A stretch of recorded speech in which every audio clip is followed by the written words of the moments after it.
Hi! In this video, I will show you how to make logo using Figma. First thing to do is to put our frame. To put text, click on text right here. To change the font, just choose from the list of fonts right here. We can also change the size of our text. I will put some rectangles in here to use as mask to our initials. To use as mask, right-click and click on mask, and it will have a sort of design.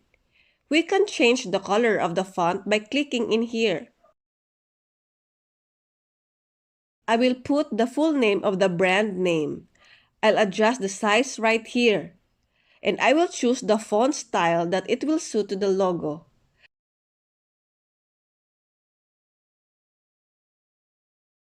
And here it is, our simple logo made with Figma. And that's it. Thanks for watching. For more videos like this, please subscribe on our channel. Bye!